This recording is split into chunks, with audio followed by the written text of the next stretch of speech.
Boa tarde, boa tarde a todas, a todos, todes. Mais uma vez estamos aqui para mais um Mulheres na Pandemia, depois de um intervalinho que a gente precisou tirar umas semanas aí para dar uma respirada, emendar o feriado, mas estamos aqui, olha nós aqui outra vez.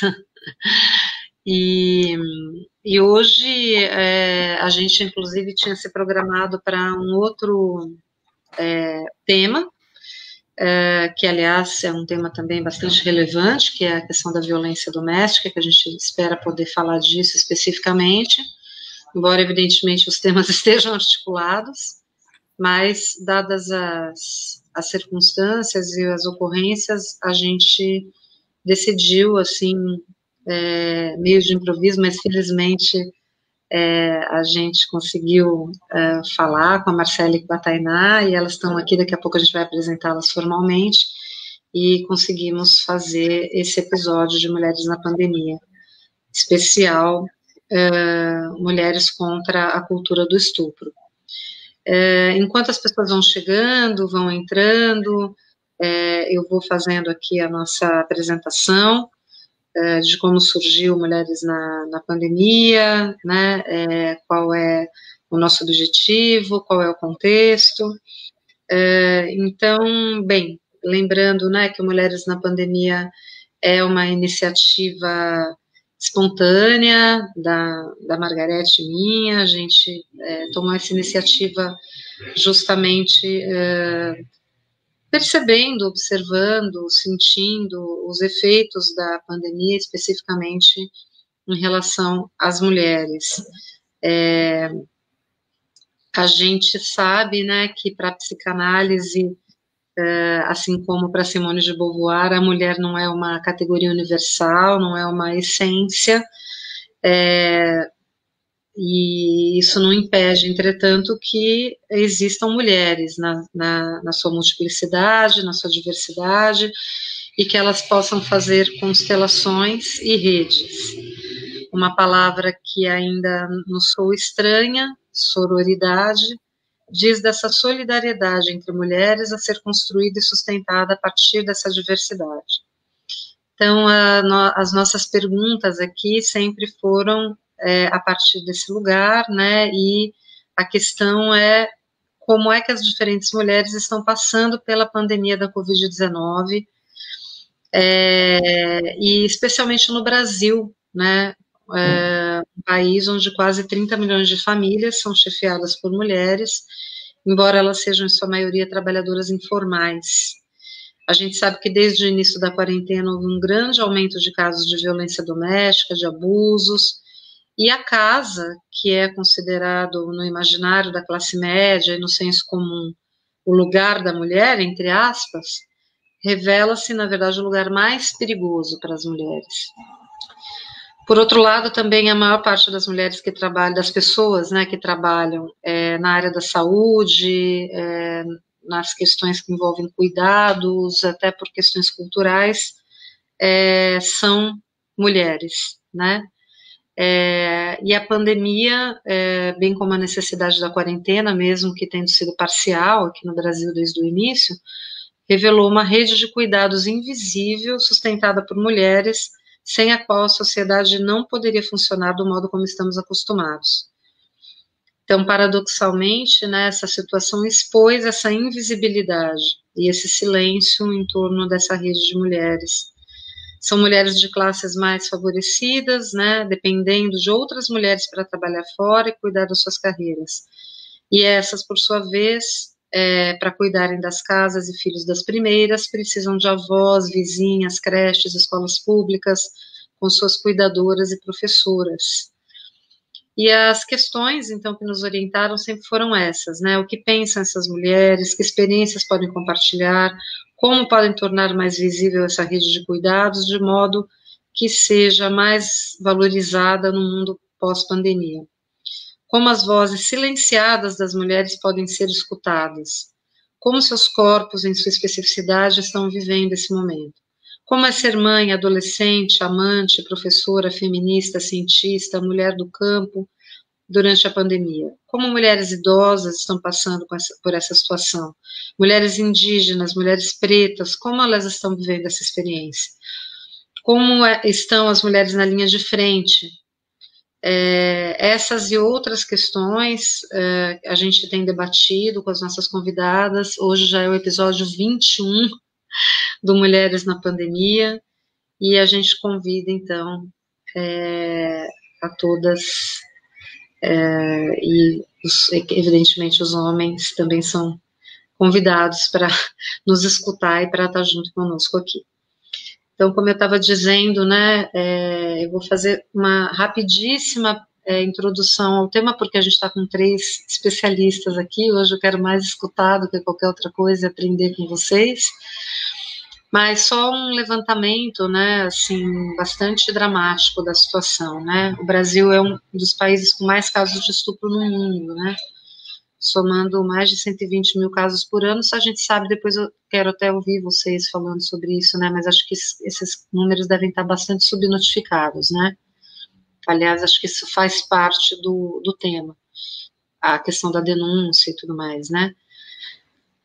Bem, desses casos, 82% das vítimas são mulheres, né, quer dizer, imensa maioria, né, das vítimas de estupro são mulheres, 64% dos estupros são contra vulneráveis, incluindo crianças até 14 anos, e quanto aos estupradores, quase 97% são homens, ou seja, quase a totalidade dos estupradores são homens, e a maioria é conhecida das vítimas, geralmente um familiar.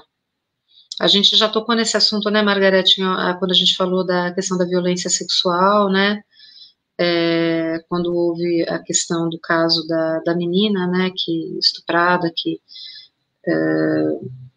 teve o seu direito ao aborto judicializado, enfim, toda aquela questão. Bom, além dessa terrível realidade, é comum que as vítimas ainda sejam culpabilizadas, submetidas a humilhações, o que tem como efeito uma inibição à denúncia e um silenciamento. Foi nesse contexto que surgiu, então, nos anos 70, esse termo, cultura do estupro, buscando dar visibilidade, denunciando situações muitas vezes naturalizadas pelo machismo estrutural.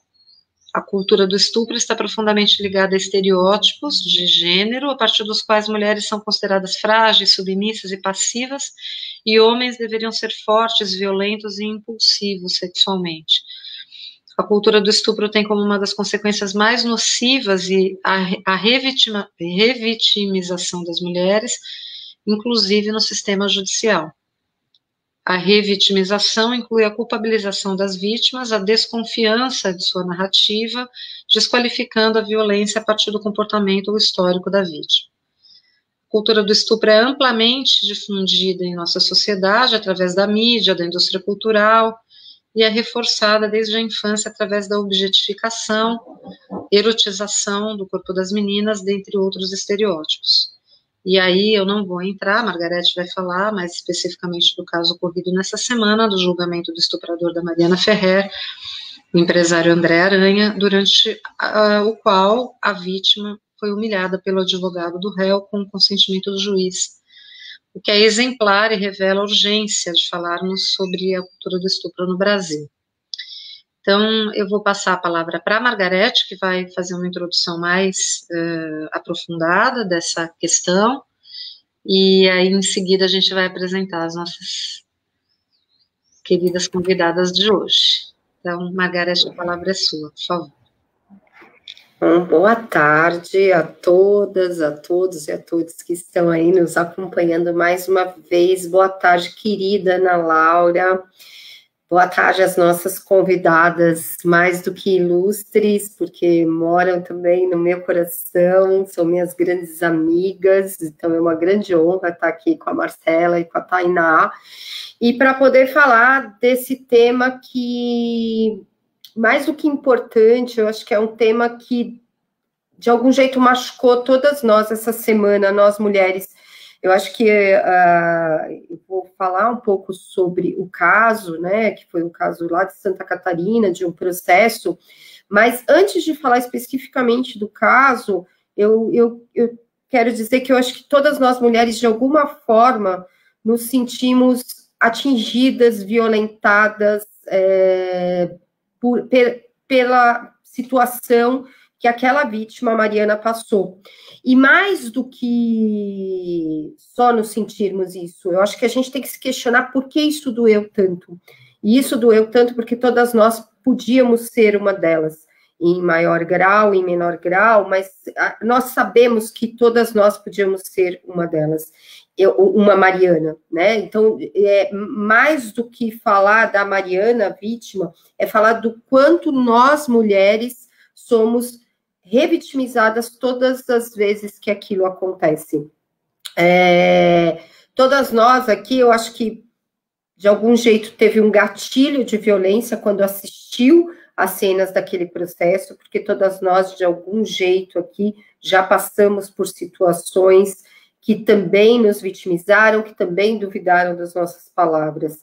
E mais ainda, né, todas nós, eu não sei, eu quero ouvir um pouco vocês, mas eu passei por várias situações essa semana, toda vez que falei sobre esse caso, de duvidarem da minha palavra e de relativizarem de novo aquela situação, de não acreditarem que aquela situação pudesse ser tão violenta para nós. E aí a gente se questiona, né, do quanto que a gente tem que o tempo todo estar provando que a gente não mente, ao invés de ser o contrário, né, de saberem que a violência contra a mulher é um fato que está no cotidiano da sociedade brasileira. A Ana Laura apontou alguns dados que são estatísticos, que não são dados que nos caiu, assim, que a gente inventou, que a gente só imaginou, que é loucura, né? E mais do que isso, que esses dados são multiplicados por 2 quando se tratam de mulheres negras, porque as mulheres negras ainda são mais violentadas e mais duvidadas de suas palavras quando são vítimas. E mulheres negras que são advogadas também têm um tratamento diferente no sistema de justiça. O caso da vítima Mariana Ferrer, mais do que o caso da vítima Mariana Ferrer, eu acho que até isso é já o primeiro parênteses que a gente tem que fazer. Todas as vezes que a gente fala de um caso criminal, dificilmente a gente fala do caso da vítima fulana de tal. Normalmente a gente fala do réu fulano de tal, quando se trata de qualquer outro crime. Vocês já perceberam isso? Então, assim, é o ladrão, é o traficante fulano, o corrupto ciclano, até se falar, né, de um crime um pouco menos, um crime menos popular, digamos assim. Nunca a gente fala da vítima. Alguém aqui já ouviu falar da vítima fulana de tal? A gente sempre fala, alguém sabe quem é a vítima fulana de tal que foi assaltada na esquina? É o réu João da Silva, ou normalmente já o ladrão, né? Assim que saem as notícias de jornal. Quando se trata de estupro, a gente sempre fala da vítima. E por que o nome da vítima fica mais no imaginário coletivo do que do réu? Porque o réu é protegido até nessa hora, inclusive pela imprensa. Então, nós vamos falar aqui do caso do acusado André de Camargo Aranha, que é dono de uma balada, de uma boate em Santa Catarina, e que, supostamente, eu vou falar supostamente, já digo por quê, porque, a princípio, ele foi absolvido, então nós vamos ter que considerar que ele é presumivelmente inocente, a gente não vai aqui desconsiderar as garantias dele como acusado, e não é disso que se trata, aqui a gente quer questionar outras coisas. Então, do acusado André de Camargo Aranha, que foi acusado, denunciado pelo Ministério Público por um crime de um estupro com violência presumida, porque a vítima estaria com a sua capacidade de consentimento diminuída, porque ela teria ingerido bebida alcoólica e talvez outra substância entorpecente. Ele foi acusado num processo criminal, e durante a instrução desse processo, que é a instrução? É a coleta de provas. A vítima, Mariana, foi ouvida, e é essa gravação que veio à tona esta semana, né, por causa da absolvição dele. Ela foi ouvida de maneira absurdamente violenta pelo advogado de defesa. Ela sofreu ali constrangimento, ela sofreu ali violência mesmo, violência moral, violência psíquica, de modo que esse processo não teve sua prova colhida de maneira idônea. Por quê? Porque uma testemunha, ao ser ouvida, ela tem que estar confortável para dar seu depoimento sem ameaça e sem constrangimento. Quando a gente fala que uma testemunha sob tortura não tem esse testemunho válido, é porque uma testemunha sob tortura ela não pode se manifestar espontaneamente. E o que aconteceu com a Mariana ali naquele vídeo, isso em contexto, é que ela sofreu coação pelo advogado sem interferência dos 2 servidores públicos que estavam lá, que é o juiz e o promotor. Muito bem, eu só estou fazendo essa pequena introdução para dizer que esse acusado foi absolvido. Nesta absolvição, não constou explicitamente que houve reconhecimento de estupro culposo, como foi noticiado pelo Intercept, né? O promotor, ele faz essa articulação, e eu acho que as meninas podem explicar melhor, como um argumento de que não há culpa no estupro, né? Então, é justamente o contrário.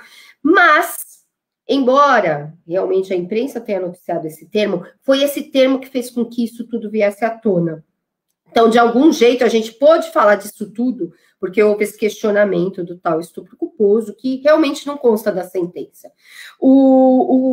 Antes de passar a palavra para as meninas, eu só quero deixar muito claro que aqui a gente não está achando que estava escrito na sentença o estupro culposo. Isso, na verdade, pouco importa.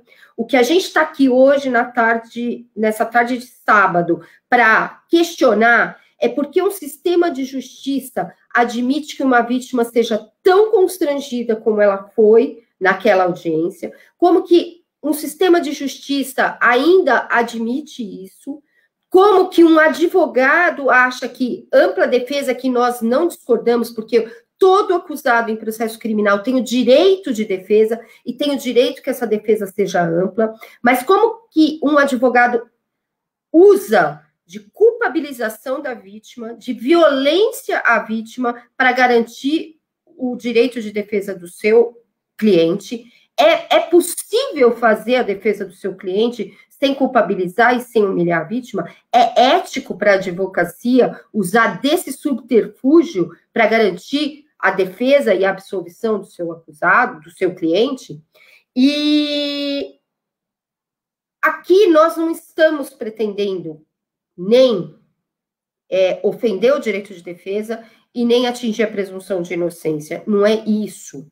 O que nós estamos questionando é como um sistema de justiça, assim como um sistema de saúde, como o sistema da polícia, é tão formulado em cima da cultura do estupro. E o que é essa cultura do estupro, afinal, que a gente fala tanto, e que, na verdade, é pilar estruturante dessa sociedade? E ainda mantém as mulheres, de alguma forma, sob um controle estrutural que faz com que nós tenhamos medo até mesmo de denunciar a violência perante a polícia, o sistema de justiça, ou procurar até mesmo um médico em caso de violência.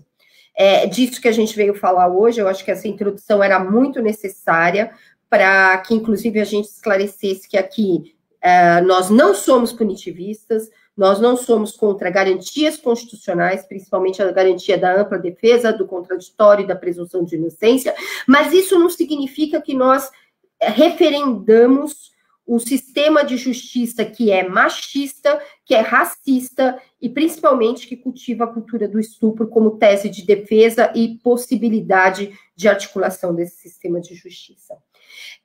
Feitas essas considerações iniciais, né, que eu acho que são de suma importância, que são premissas básicas, a gente passa aqui a ouvir nossas lindas, maravilhosas convidadas, que eu acho que tem um montão de coisa aqui para falar para a gente sobre tudo isso, né?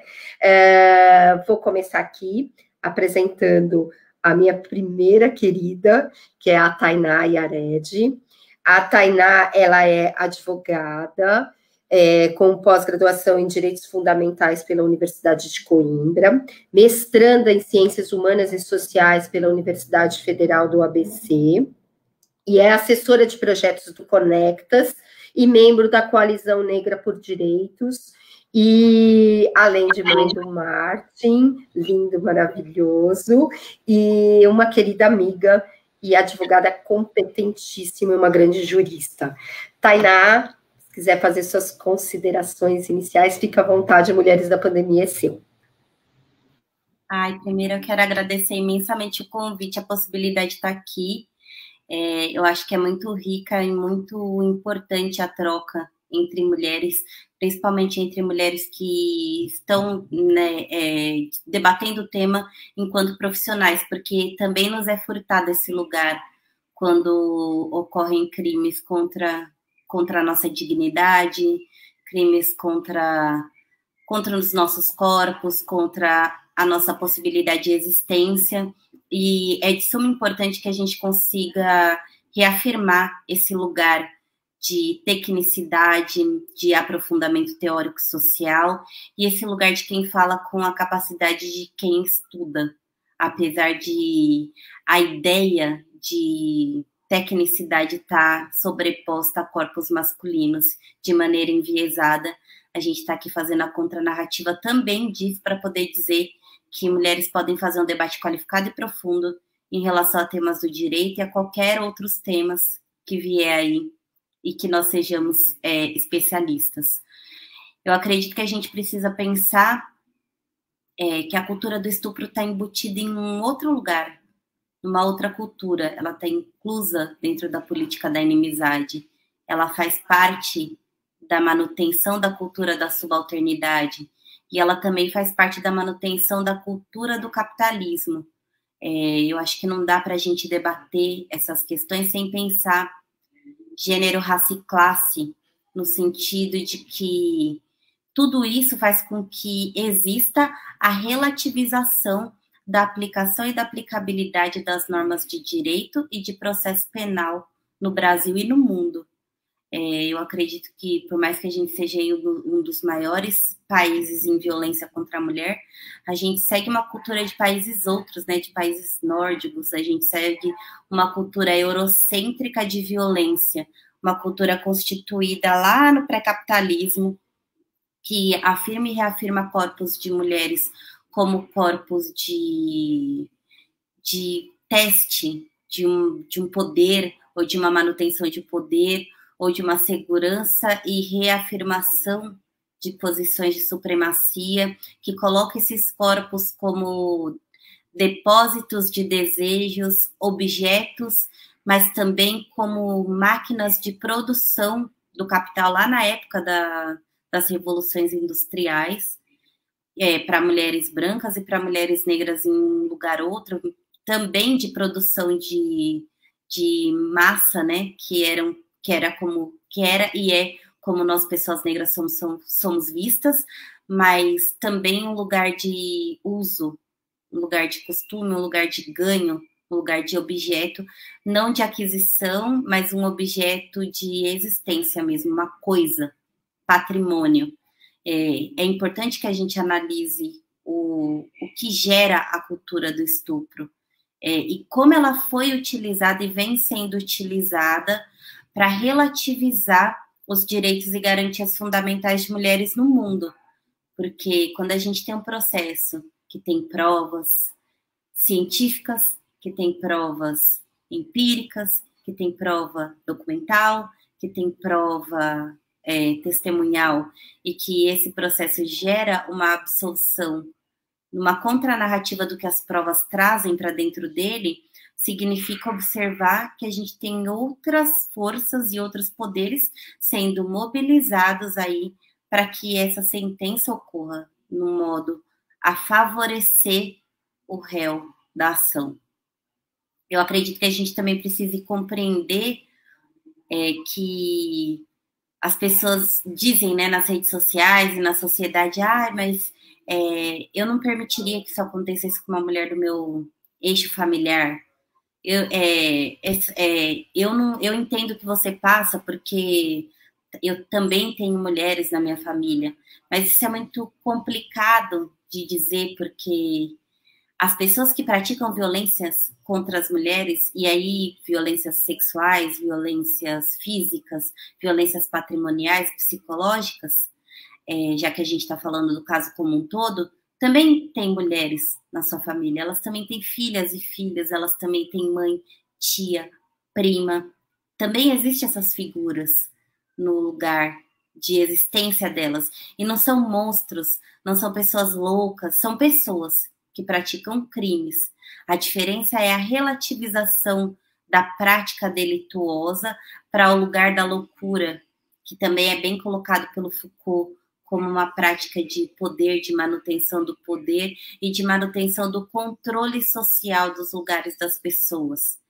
Tanto para a mulher que vai ser violentada, que é colocada como louca ou amoral, quanto para a pessoa que pratica violências contra a mulher, que não são passíveis aí de passar pano, como diz aqui, de relativizar, mas que acaba fazendo com que tenha que se utilizar do artifício da loucura para que essa conduta seja relativizada dentro do campo do direito. É importante a gente lembrar que há pouquíssimo tempo a gente passa a ter o estupro como uma prática que sai da ideia do costume da sociedade, que deixa de ser um crime que fere a figura do homem, do pátrio poder, e que é deslocado para um crime contra a dignidade sexual. Mas a gente tem há pouquíssimo tempo também retirada a figura da possibilidade de absolução se o estuprador se casar com a vítima. Então, há muito pouco tempo a gente começa a pensar a mulher como uma signatária de direitos e garantias fundamentais aqui. A gente precisa lembrar da nossa história, de que a nossa história é uma história de servidão, de violência, de objetificação, de relativização, de humilhação, de retirada de direitos, que nós não somos sujeitos de direito em nossas gradações, em nossas subjetividades, com a mesma possibilidade que pessoas outras. Eu não sou tão sujeito de direito como um homem branco, pseudo-hétero, pseudo-cristão, rico, ou pseudo-rico, né? Porque isso também vai ser relativizado de acordo com a figura da pessoa, com o rosto da pessoa, com o que ela pareça. E eu não vou ser tão sujeito de direito quanto as minhas colegas que estão aqui, porque sou uma mulher negra, e talvez uma mulher trans não vai ser tão sujeito de direito quanto eu. E a gente precisa levar isso em consideração, porque não é dito nas sentenças do judiciário, não é dito na jurisprudência brasileira, mas isso é utilizado para formar defesa, para formar sentenças e para decidir sobre as nossas vidas. A gente precisa levar em consideração o fato de que as pessoas que decidem sobre a vida de todo mundo nesse país não têm a cara de todo mundo. Que o judiciário brasileiro é composto principalmente por pessoas que têm quase o mesmo rosto do senhor André Aranha. A gente precisa levar isso em consideração. E isso não é fazer uma militância feminista arraigada e desprovida de tecnicidade. Não é uma militância desprovida de conhecimento, já que aqui, em sua maioria, nós temos professoras de processo penal e de direito penal, assim como eu. Mas isso é uma análise feita a partir dos imbricamentos de raça, classe e gênero que precisam ser feitos para a gente considerar se a justiça é ou não feita no Brasil. Porque senão, enquanto isso, a gente continua sendo vítima das microopressões e microviolências, como a professora Sueli Carneiro diz na tese dela. A gente continua sendo signatárias do nanorracismo, que é conceituado pelo professor Aquiles Mbembe, e a gente continua sendo atravessada sobre o brutalismo, que ele também diz quando fala da arquitetura da violência, que relativiza as nossas chances de existir enquanto sujeito de direito no Brasil e no mundo.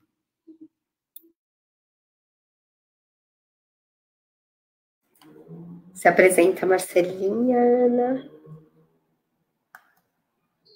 Olá.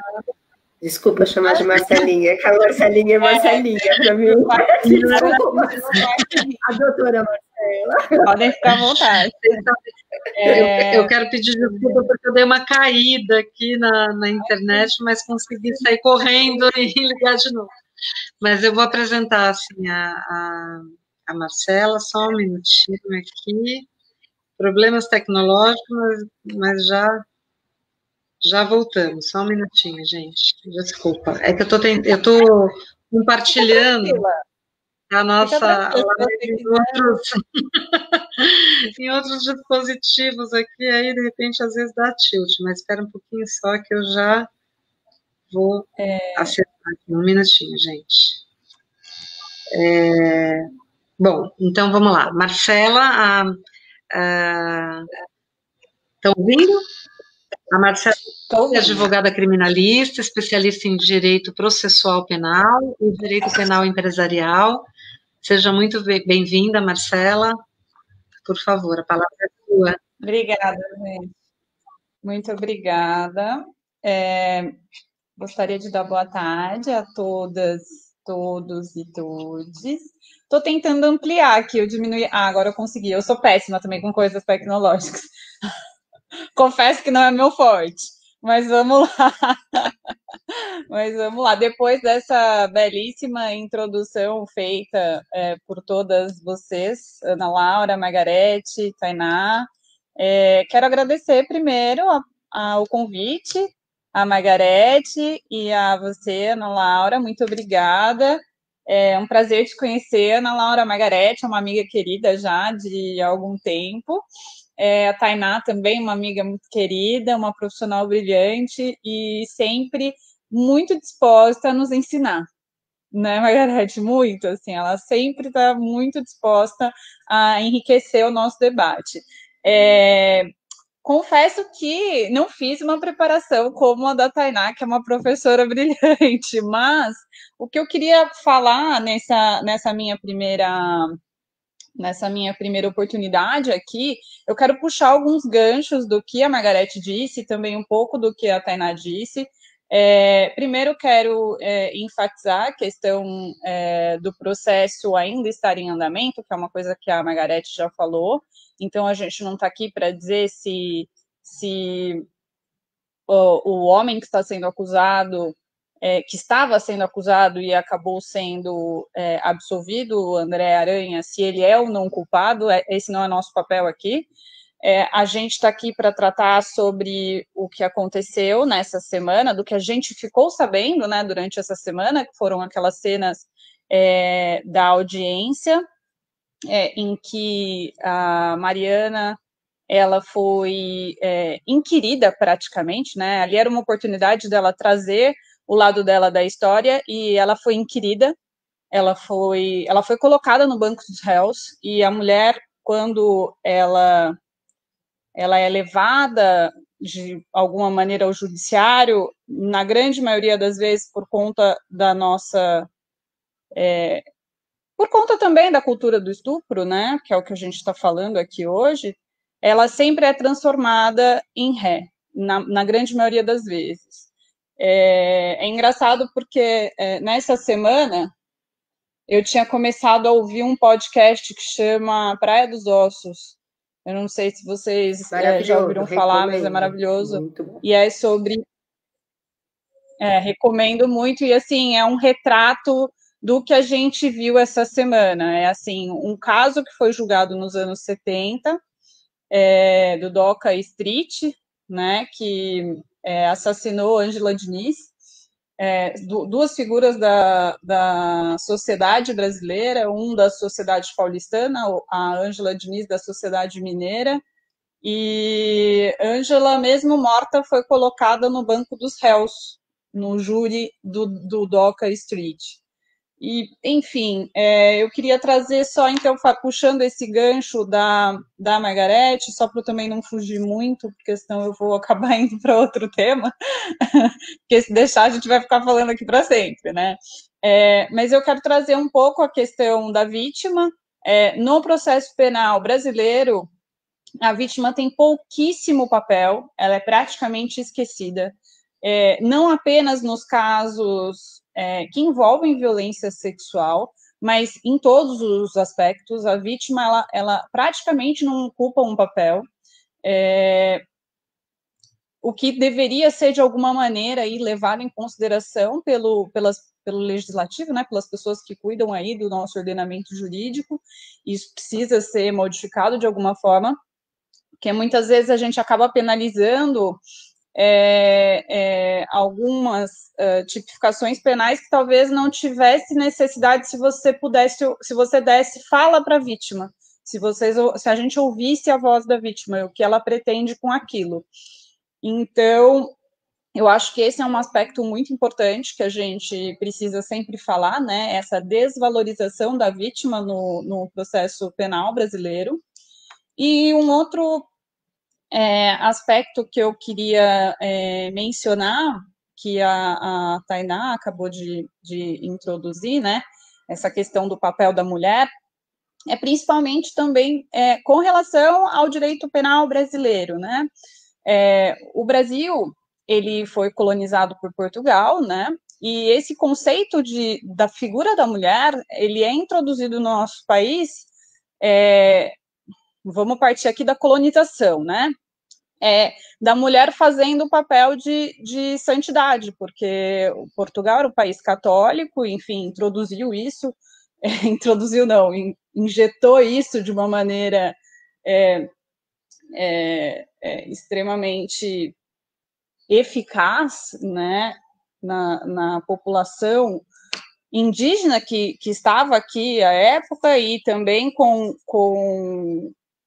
a escravização, né, com o tráfico de escravos, mas aí eu também não vou me aprofundar, porque não é meu tema, não tenho nem como falar sobre isso, mas o que eu queria trazer é justamente essa questão da figura da mulher, né, como ela é posta no direito penal brasileiro desde os primeiros códigos, né, as primeiras leis que aqui vigeram, e que é esse papel de coisa que a Tainá acabou de também mencionar, e um papel de mulher perfeita, o papel da mulher cristã, que fica dentro de casa, que é uma santidade e que deve dessa maneira proceder. Eu acho que essas são as minhas primeiras considerações. Eu fiz aqui algumas anotações e eu acho que a gente debatendo eu posso ir trazendo, só para também não ficar girando muito, porque confesso que eu fui pegando o que vocês foram falando. Tá ótimo, Marcela. Não, eu acho que a intenção, eu acho que a gente tem muito que debater, né? Pensando no que a Tainá coloca, né? E sobre toda a estrutura mesmo, né? E dessa necessidade que eu acho que é o que a gente vem falando aqui desde o episódio 1, né? Do recorte de classe, de gênero, de raça. E quando a gente fala de cultura do estupro, isso fica muito explícito, né? Que esse recorte, assim, é mais do que necessário. Afinal, o que é essa cultura do estupro, né? Então, eu acho que a primeira coisa que veio à mente durante essa semana é a questão de quanto que a culpabilização da vítima é um instrumento, é um meio pelo qual se utiliza para que o silêncio seja cada vez mais mantido. E o silêncio é o grande aliado da manutenção da cultura do estupro. O que é cultura do estupro, afinal? A cultura do estupro nada mais é o que é cultural. Cultural é aquilo que é normal, é o que a gente está acostumado. Desculpa, Ana Laura, eu peguei a palavra porque caiu aí tua conexão e eu já peguei a palavra aqui, tá?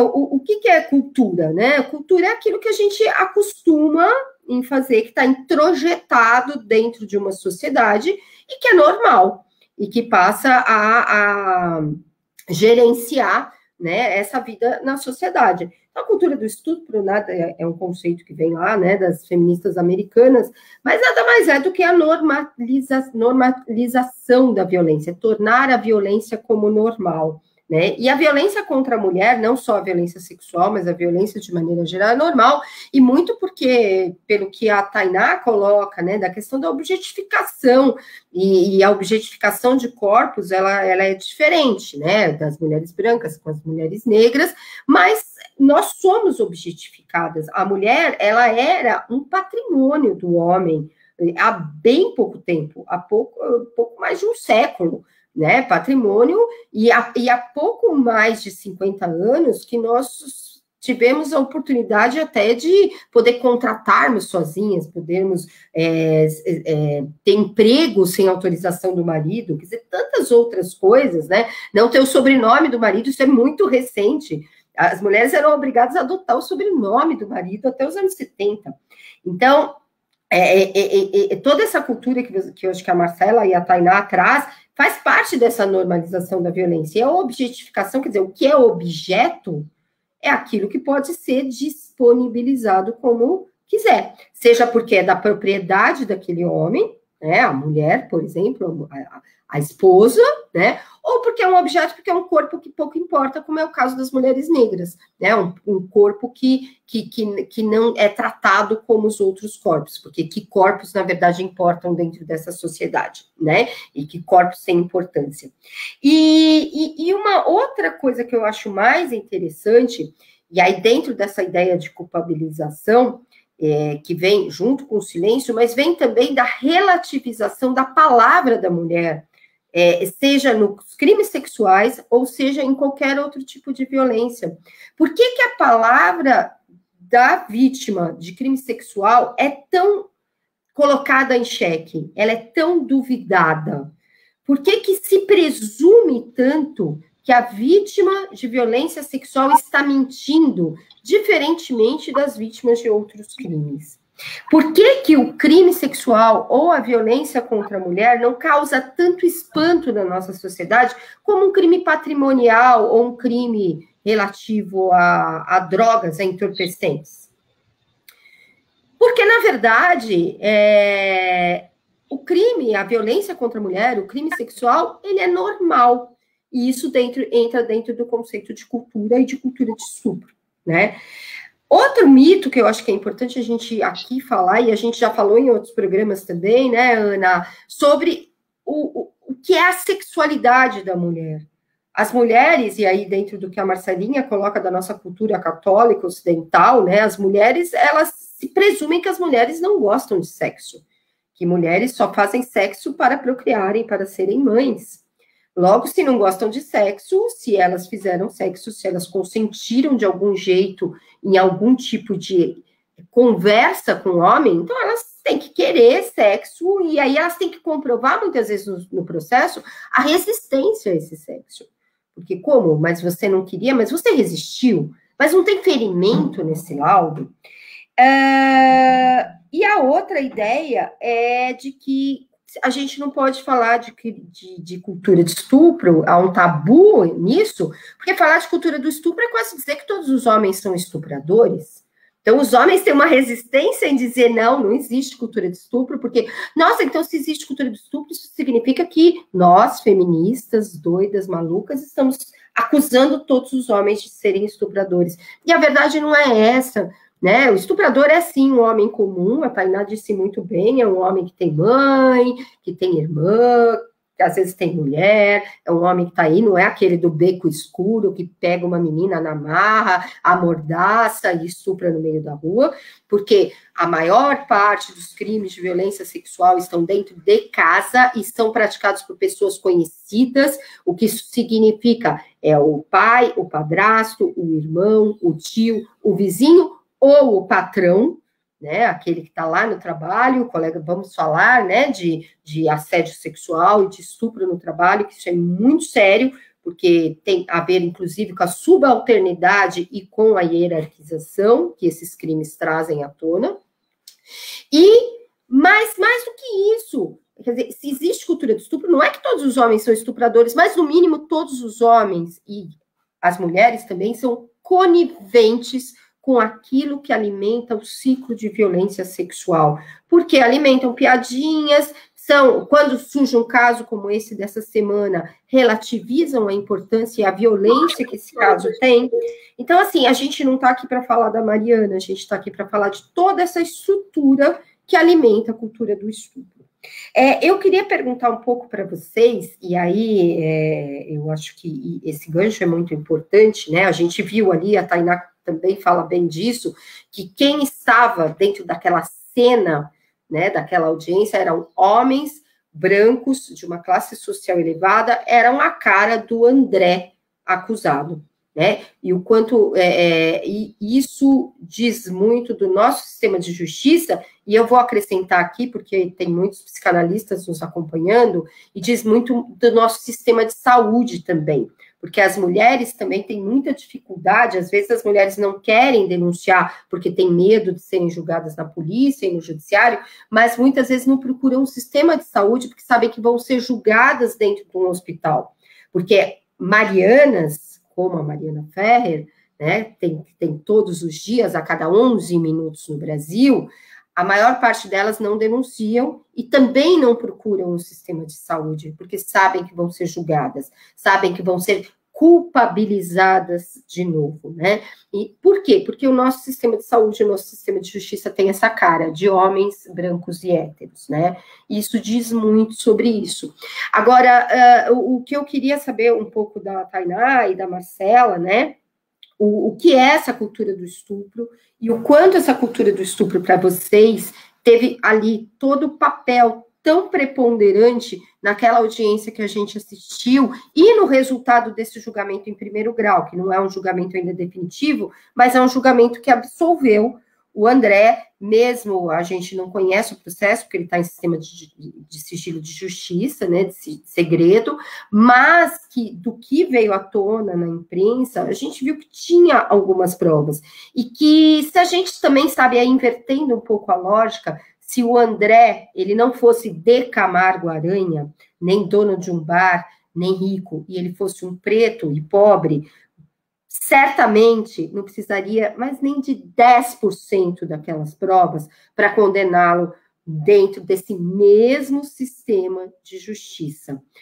Isso é também importante dizer, a gente dizer o outro lado, né? O André, ele também é absolvido porque ele tem todo um perfil, um estereótipo de raça e de classe que permitiu isso, porque a gente sabe que o contrário não é verdadeiro, né?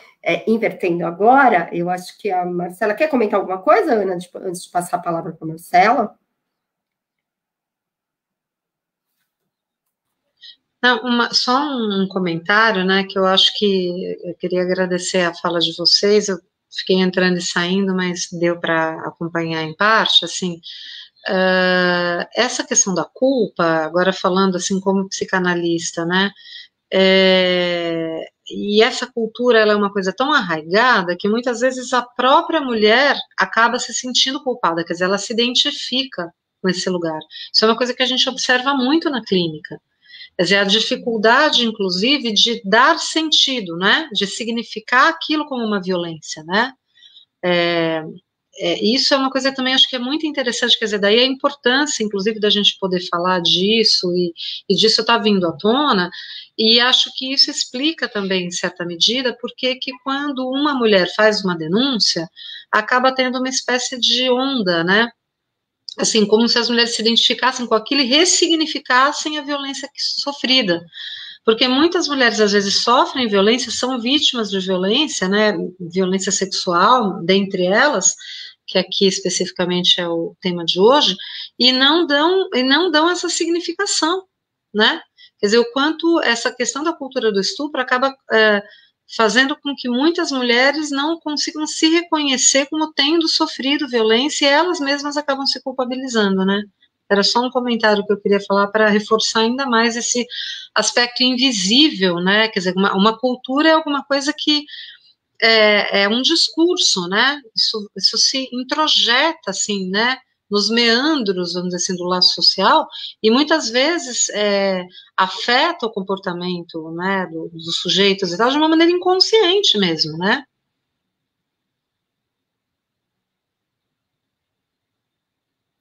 Perfeito, eu acho que é isso mesmo.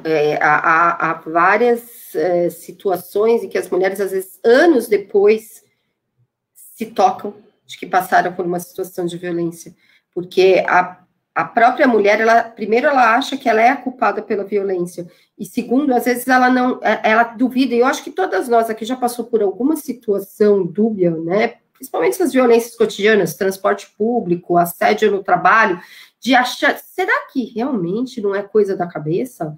Será que realmente isso foi violento? Será que passaram a mão realmente em mim ou só foi sem querer? Porque a gente é muito educada também para o silêncio, né? A gente é muito educada para a omissão. Né? Eu estou lembrando, inclusive, Margarete, do livro fabuloso, né, da Silvia Pimentel e da Ana Lúcia Pastore, né, Estupro, Crime ou Cortesia, né? Isso. Que acho que fala exatamente dessa questão, assim, né, do como a coisa passa a ser tão naturalizada, né, que é como se, assim, é a fala do Bolsonaro, né, não te estupro porque você não merece ser estuprado. Né, quer dizer, quase como se fosse assim, eu sou objeto de desejo sexual, então eu tenho que estar ali disponível, né, é muito interessante essa equivocação que elas fazem no título desse livro para mostrar a inversão que está em jogo, né? Marcela, quer falar agora? Quer começar? Acho que a gente inverte, então. A Marcela começa, depois a Tainá, né? Tá bom, vamos lá. Vou mais ou menos na linha do que você estava falando, então, tá, Margarete? A questão da cultura do estupro. Aí eu vou te dar, vou dar para vocês aqui a minha opinião, o que eu visualizei da audiência, do vídeo da audiência. Confesso que não assisti as 3 horas que foi divulgada agora há pouco tempo, eu assisti alguns trechos, eu até coloquei para tocar, para de fato verificar se houve algum tipo de intervenção do Ministério Público e do juízo. Porque naquelas primeiras notícias, eu acho que de terça ou quarta-feira, o que assustou todo mundo, né, o que chamou muita atenção para todo mundo, era a inércia das outras partes ali envolvidas, partes que deveriam se prontificar a atuar da maneira que a lei prevê, né, porque a gente vê ali uma espécie de omissão. Naquelas primeiras imagens que, de fato, elas estavam ali, eu não vou dizer editadas, mas elas foram cortadas, né? Eles selecionaram alguns trechos e divulgaram alguns trechos, digo, Intercept, né? Eles selecionaram alguns trechos, eu acho que era um vídeo de 2, 3 minutos, e divulgaram esses trechos. Mas, enfim, do que eu pude ver da audiência realizada, sinceramente, aí com os meus 10 anos na área penal, na área criminal, eu confesso que eu nunca assisti uma audiência como essa. Porque eu nunca, então também tem aí uma questão própria, né? Eu nunca defendi um estuprador ou um acusado de estupro. Então eu também é complicado porque eu confesso que eu não tenho essa visão. Não digo que eu tenho algum entendimento pessoal sobre isso, mas o que eu quero dizer com relação à audiência é que faltou ali eu não sei nem qual é a melhor palavra para usar, porque assim, faltou tudo, né? Faltou compaixão, faltou empatia, faltou humanidade ali, porque a Mariana parecia que ela estava, de fato, sentada no banco dos réus, né? Eu confesso que há muito tempo não vejo um réu ser tratado da maneira que a Mariana foi tratada. Porque quando um réu é tratado da maneira com que ela foi tratada, o advogado normalmente faz uma intervenção. E ali o advogado dela era o Ministério Público, né, em termos, porque o Ministério Público, num primeiro momento, ele entendeu que poderia ter ocorrido o delito, e justamente ele faz ali uma análise da matéria, né, e oferece a denúncia. Então, ele vê ali os indícios de materialidade e autoria e apresenta uma denúncia sobre que se refere a um tipo penal de estupro de vulnerável, e esse o juízo recebe, né? Então ele vê ali uma plausibilidade na denúncia do Ministério Público, recebe a denúncia e é instaurada uma ação penal, porque assim, a gente, dentro do processo penal, então, sei que aqui também tem algumas pessoas que não são do direito, né, que podem estar assistindo, mas num processo penal, como que começa uma ação penal? Ela começa com o oferecimento de uma denúncia, e logo depois que o Ministério Público, que é a pessoa que faz o papel da acusação, nesse caso, né, o juízo faz uma primeira análise de admissibilidade. Então, o juízo, ele recebeu essa denúncia, ele entendeu que aquilo era, de fato, viável e que aquilo poderia ter, de alguma maneira, ocorrido. Nossa, eu fiquei sozinha aqui, mas, enfim, eu vou continuar falando. Não, pode continuar, só para destaque mesmo. É só para você brilhar sozinha. Protagonismo.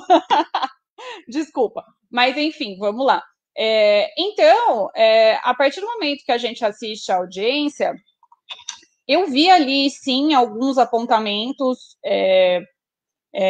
do juiz e do promotor, mas, assim, são apontamentos tímidos, tá? Eles fazem intervenções tímidas. A meu ver, esse não é o posicionamento que deveria ter sido tomado pelas partes ali envolvidas, né? O juiz, como ele é quem preside um ato como esse, ele tem a função de zelar pelo bem de todos, né? E, claramente, a Mariana, logo no começo, ela fica extremamente abalada. E é natural que ela fique extremamente abalada, porque é um delito extremamente...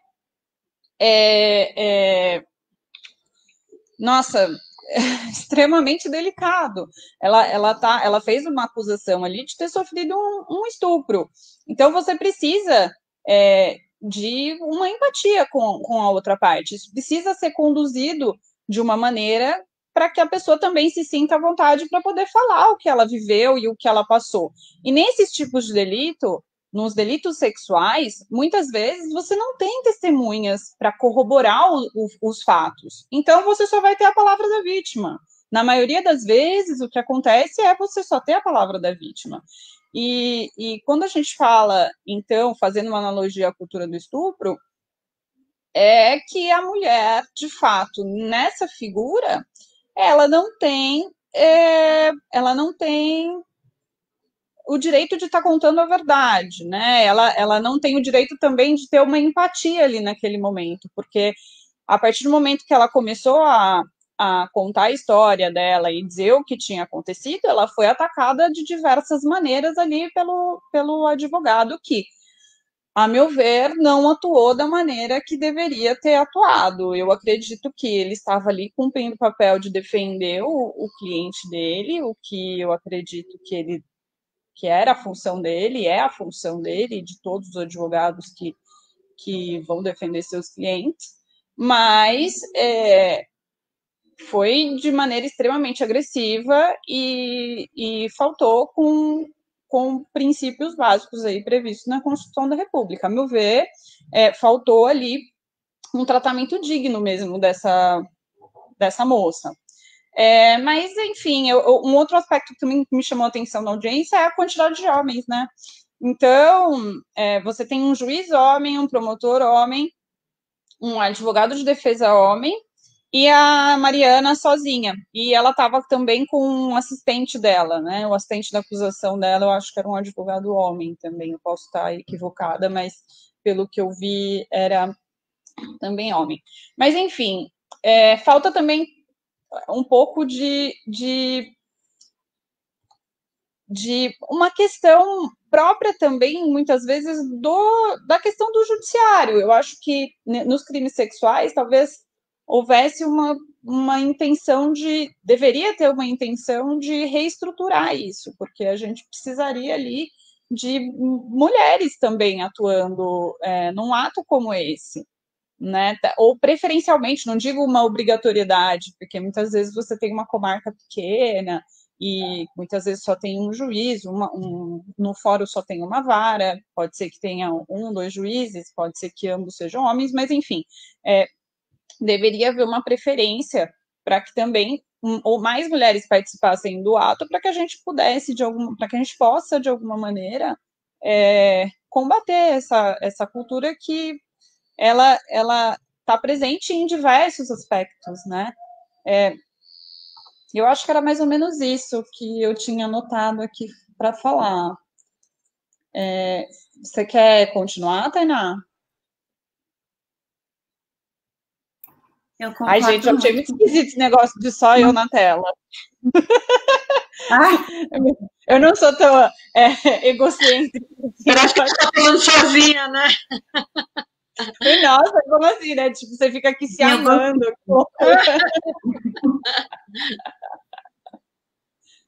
Eu me acostumei a dar aula, agora é assim, né? Você dá aula para você mesmo, os seus alunos estão ali existindo apenas, eles não te respondem. Então tá tudo certo, tô acostumada já. Não que eu esteja gostando, mas é isso, a gente tem que se adequar. Eu concordo muito com o que você disse em tudo. Eu fico pensando que a gente tem leis que garantem um tratamento isonômico para a mulher. A gente tem a Convenção sobre a Eliminação de Todas as Formas de Discriminação contra a Mulher de 1979, que fala da adequação dos espaços institucionais, dos poderes e da legislação para lidar com questões relacionadas às mulheres. A gente tem o artigo 3º da Constituição que diz que um dos fundamentos, um dos objetivos da República é a luta pela igualdade. Isso não acontece. A gente está em 2020, numa pandemia, tendo que se preocupar com o judiciário não fazendo o trabalho dele, porque é trabalho do judiciário, personificado pela autoridade de poder que está ali naquele momento, fazer com que todo mundo tenha paridade de armas, e não foi isso que aconteceu. E a gente tem isso exposto em vários âmbitos, não só em crimes contra a dignidade sexual, mas em divórcios. Eu atuei muito tempo no direito civil e é lamentável a forma com que os poderes e as conformações sociais se mobilizam para tirar o máximo de direitos de mulheres que resolvem romper com ciclos que para elas não fazem mais sentido. A gente tem isso em processos muito específicos da vara da infância, que são especificamente para delimitar direitos de mulheres. A gente também tem uma grande bagunça no que significa e no que é o direito da mulher e o que são os direitos da família e o que são os direitos da criança. Quer dizer, a mulher acaba sendo colocada aí como um pedaço de um direito coletivo, que é o direito da família, novamente recolocada e redirecionada para suprir necessidades de outras pessoas que estão aí no seu núcleo familiar. E tudo isso faz parte desse contexto de o porquê que esse caso é emblemático, mas por que acontece esse tipo de coisa. Tudo isso faz parte de um contexto que faz com que a gente entenda que é muito difícil para determinadas pessoas se utilizar dos seus direitos e garantias e do processo civil, do processo penal, dentro de procedimentos aí jurisdicionais. É muito difícil se ver representado em comitês, é muito difícil fazer parte da participação e construção de política pública, e é muito ruim a gente deslocar essas questões que vêm de dentro desse cenário, por exemplo, apenas para o direito penal, porque isso não é uma questão de um problema do direito penal e só do judiciário, isso é uma questão relacionada à falta de equidade, que vem de dentro da falta de políticas públicas que levam em consideração ou que reconhecem a importância do trabalho dos três poderes relacionada à inclusão. E como a gente consegue compreender que tudo isso acontece, talvez porque a gente tem apenas uma mulher no processo de estupro contra uma mulher dentro de uma sala de audiência. Eu tenho um bom tempo de advocacia, eu já vi coisas muito ruins, já passei por coisas muito ruins, é muito chato ter que ficar explicando toda vez que você é advogada, ou ter que colocar uma roupa XYZ e amarrar o cabelo para poder aparentar a profissional que eu sou. Isso diz muito do nosso judiciário, porque isso significa dizer que existe uma forma de ser advogado, juiz, promotor, uma forma de ser assistente de acusação, uma forma de ser da Defensoria Pública, e que essa forma não consubstancia, não abarca todos os corpos.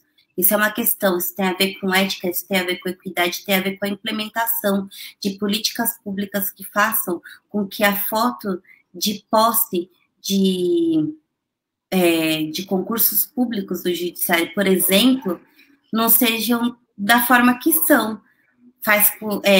Tem a ver com a gente conseguir mudar as paredes dos tribunais de justiça, incluir pessoas negras, não só uma ou duas, ao longo de décadas, incluir pessoas LGBT, incluir mulheres, e fazer com que isso seja parte do funcionamento da República, porque isso é parte importantíssima para a manutenção da democracia no país.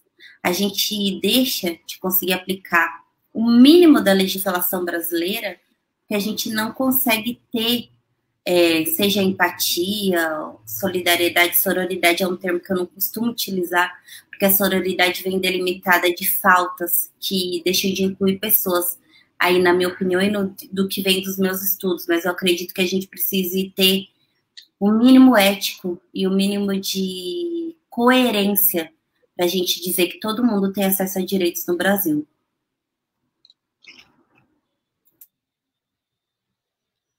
Obrigada, Tainá. Eu estava querendo, assim, pensar também num outro aspecto junto com vocês, porque esse dado, né, que é muito claro nas estatísticas, e a gente vem realmente as voltas com esses números, assim, acho que o ano inteiro, né, justamente por conta dos temas que a gente debateu aqui, das convidadas e tal. Então, esse dado de que é curioso, né, porque tem uma defasagem, assim, de um lado ainda tem no imaginário popular essa ideia, mesmo de pessoas esclarecidas, essa ideia de que a violência e o estupro, eles são produzidos por algum tipo de maluco, de monstro, né? Eu lembro quando teve o caso da menina, eu fui dar uma entrevista e alguém me perguntou assim, mas o que está acontecendo que teve essa pandemia de pedófilos? Né? Aí eu respondi, a pandemia de pedófilos se chama machismo estrutural e patriarcado.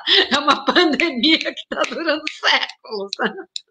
Assim, e é curioso como isso é tão arraigado, assim, né, vamos dizer assim, na nossa cultura mesmo, né, no nosso laço social, que fica invisível.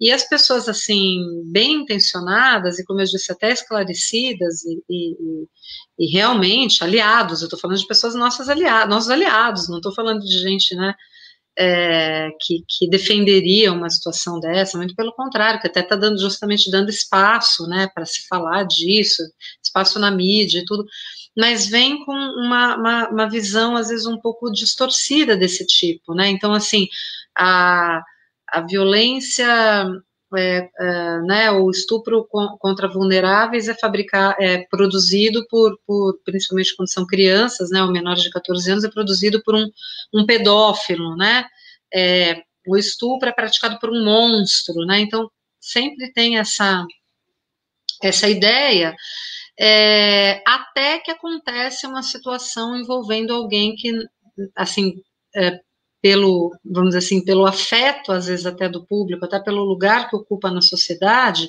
né, seja pela sua condição econômica, né, porque a gente teve o caso do Robinho também, que a gente não pode esquecer, né, que aí é um homem negro, mas um homem negro que está, né, vamos dizer assim, sofrendo esse processo de branqueamento pelo capital, digamos, né, aí é toda essa questão complexa, né, que a gente também tem debatido aqui.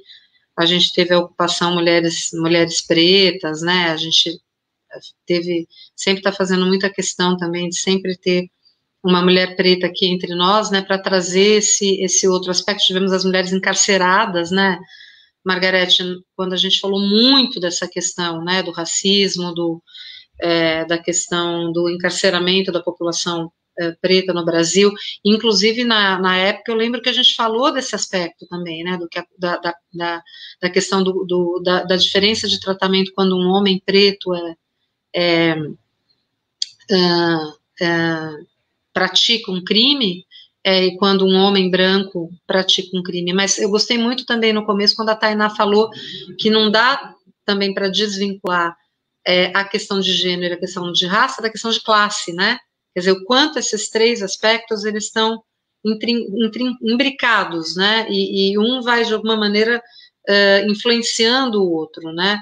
Quando a gente vai fazendo análises, assim, específicas de casos. Eu me lembrei também de um caso muito antigo, não sei se vocês são mais jovens, não sei se vocês se lembram, vocês duas aí, do caso do Maguila, desculpa, coitado do Maguila, do Mike Tyson, né, que também, lembra, né, sofreu um processo também, e eu lembro que a época eram, se não me engano, tenho certeza que foi nos anos 90, porque eu me lembro, assim, que eu trabalhava num hospital na época, né, e eu lembro de um colega falando isso, mas isso é golpe, né, essa moça entrou com ele no quarto, né, ela vai para um quarto de hotel com o Mike Tyson e não sabia o que ia acontecer lá, quer dizer, né,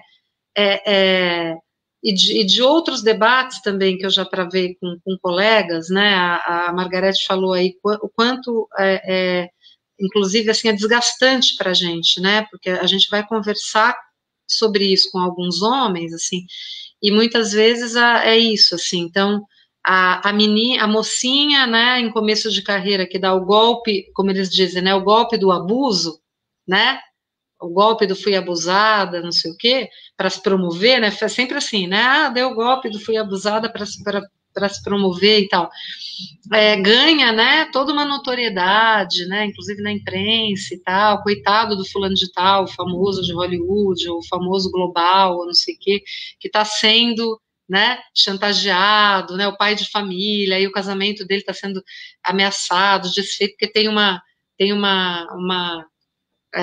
puta, né, recebemos aqui as mulheres putas também, para falar disso, né, mas esse imaginário popular, assim, né, a outra puta que veio destruir a carreira, o casamento, a golpista, a interesseira, né, então, que também é típico, né, desse sistema que também divide as mulheres em dois tipos de mulheres, as mulheres de bem, as recatadas e do lar, e as vagabundas, vadias, né, destruidoras de lares, né, oferecidas, né, que estavam ali para isso mesmo, e daí na hora que vem a coisa, né, na hora que recebe aquilo que pediu, aí ainda por cima quer dinheiro, ou quer se promover, que foi isso que foi dito também para Mariana, né, você não era nem conhecida, agora você é famosa, né, como se ela tivesse um capital, digamos assim, aí, né, negociando um capital, seja financeiro, seja de prestígio, seja de fama, seja de... Então, é muito interessante a gente perceber como isso, como vai oscilando a interpretação, dependendo, então, essa mesma cultura que coloca o estuprador, né, nesse imaginário do pedófilo, então a pandemia de pedofilia, por isso que tem tanta criança sendo abusada, né, patologiza, vamos dizer, né, ao invés de perceber que isso é uma coisa que faz parte de uma estrutura, né. Agora, isso é interessante porque, ao mesmo tempo, quer dizer, a gente não pode, evidentemente que todos nós, sujeitos dessa estrutura, né, somos, vamos dizer assim, tomados por ela e mais ou menos comandados, né. Agora, de maneira alguma isso pode ser tomado, por outro lado, como uma espécie de desculpa, né, para imputar, digamos assim, eu vou voltar a essa ideia, né, do estupro culposo, assim, que a gente sabe que ficou mal colocada, a Margarete até explicou e tal, mas, assim, há uma ideia de que, o cara não sabia o que ele estava fazendo, né, porque é isso, quer dizer, então, né, ou é um monstro, ou é um coitadinho que né, não fez por mal, vamos dizer assim, né, por mais que esse termo pode não ter sido usado ali, mas ele foi absolvido, né, quer dizer, no fundo a ideia é assim, mesmo que tenha acontecido alguma coisa, quer dizer, na prática um pouco essa a ideia, né, acho que por isso que colou, por isso que pegou, né, o tal do termo, mesmo sendo juridicamente equivocado ou mal colocado, acho que pegou, porque de alguma maneira ele transmite um pouco, vamos dizer assim, eu acho que esse termo pegou um pouco a enunciação, né, pode ter sido um pouco capcioso no enunciado, né, assim, no que foi dito exatamente, ou no contexto ali, né, do que foi dito pelo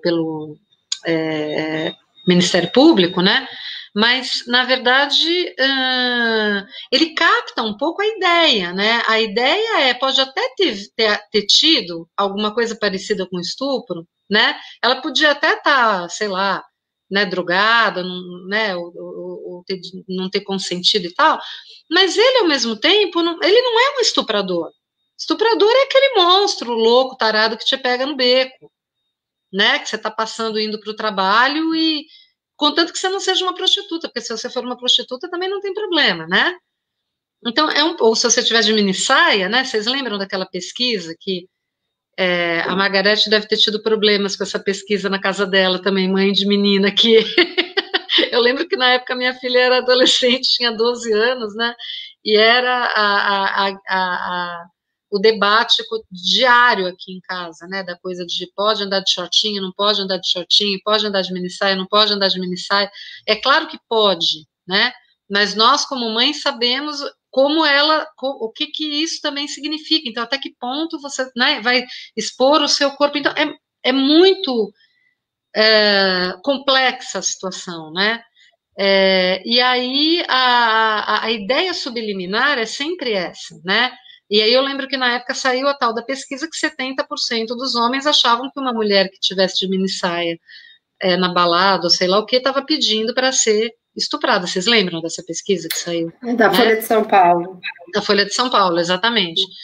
Então, eu lembro que na época até escrevi um texto sobre isso, enfim, eu estou retomando isso para vocês verem como, no fundo, eu acho que, né, eu que fico muito atenta a essa questão da linguagem, né, porque eu faço isso o dia inteiro, escuto, né, os sujeitos e tal, e os mal entendidos e os duplos sentidos. Eu acho que o tal do estupro culposo, de alguma maneira, ele franqueou essa barreira, ele passou, né, transmitiu algo, digamos assim, né, eu entendo toda a preocupação de vocês, entendo de coração e acho super legítimo e acho que vocês têm que esclarecer isso mesmo para, né, até porque quantas vezes nós não viemos a público defender o legítimo direito de defesa, né? Ninguém pode condenar ninguém por PowerPoint, por convicção, né? Então, é lógico que a gente precisa conhecer os autos, precisa das provas, precisa tudo, né? Enfim, importante lembrar disso.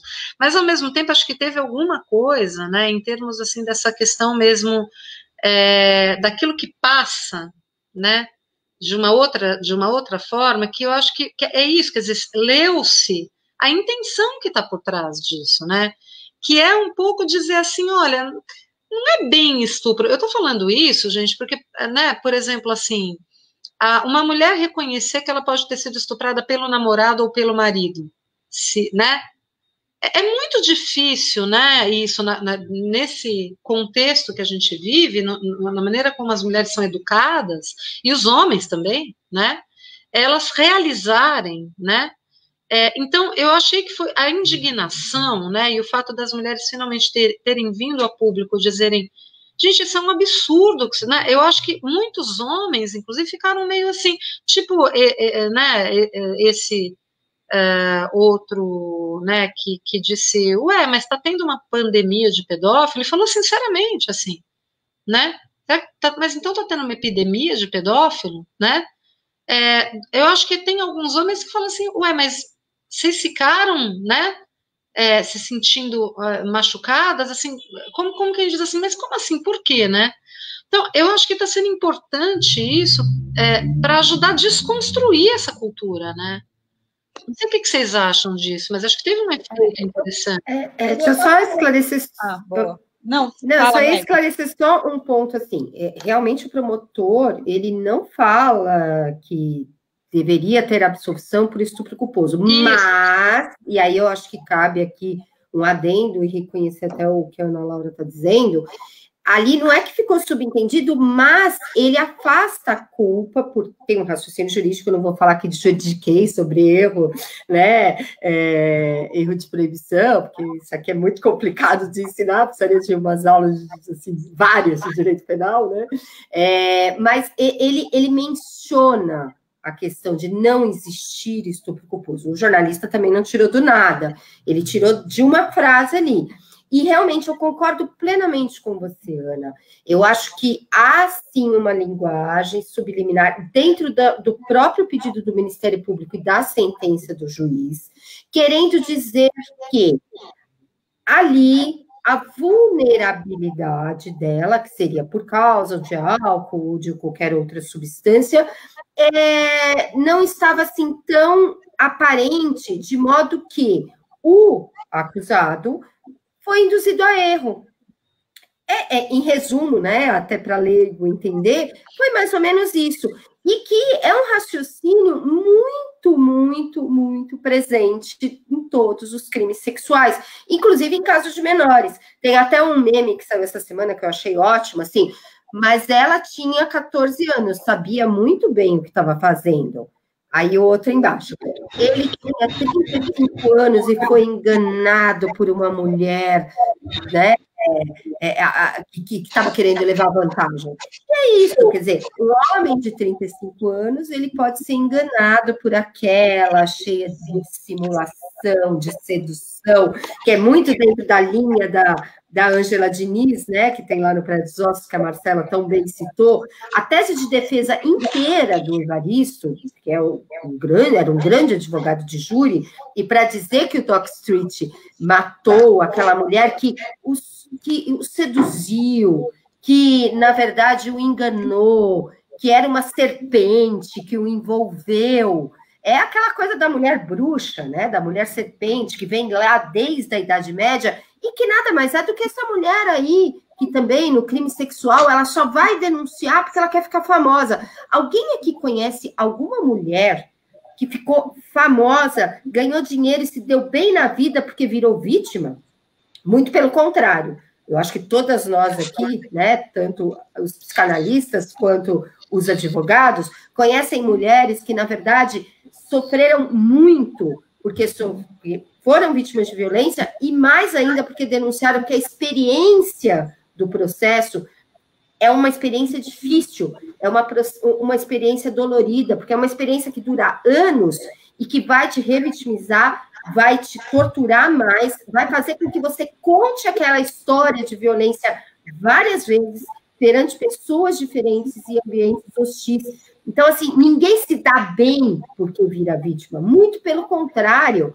Aquelas pessoas que têm a coragem de denunciar e serem vítimas dentro de um sistema de justiça, de um sistema de saúde que é machista e que é racista, essa mulher ela vai se revitimizar de novo e ela vai ser vítima de violência de novo. Então, não tem vantagem nenhuma em ser vítima. Isso é um discurso que, na verdade, reforça daquela mulher serpente, da mulher sedutora, da mulher dissimulada, que é um discurso absolutamente moralista.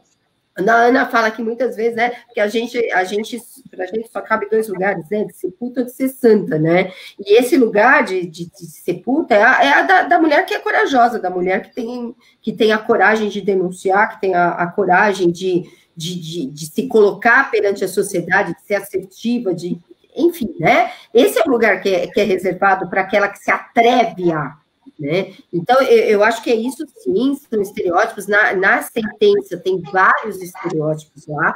Na defesa, o meio que a defesa usa para defender esse réu é um meio machista e estereotipado de colocar nas entrelinhas de que a mulher é aquilo. Marcela, diferente de você, eu presido unidade processante, né? Eu presido processos disciplinares de servidores públicos. Acho que muita gente sabe disso, e dentro do crime de assédio eu tenho a infelicidade de estar ao lado de alguns advogados é a minoria, graças a Deus, a grande maioria são de pessoas éticas que sabem instrumentalizar a advocacia de modo a garantir a defesa daquele acusado, porque tem mesmo que garantir a defesa do acusado, que aquele que está julgando, ele precisa da defesa para atingir a verdade, mas alguns advogados, vou dizer muitos, alguns advogados, eles infelizmente usam ainda de instrumentos, como o Evaristo usou lá no júri da Angela Diniz, é de saber que roupa você estava vestindo, você estava gostando de ser tratado assim, você pediu, você que entrou em contato, você que provocou esse homem, e às vezes a gente está falando de situações de assédio, de violência, em que o homem tem 40 e a vítima tem 14 e é aluno.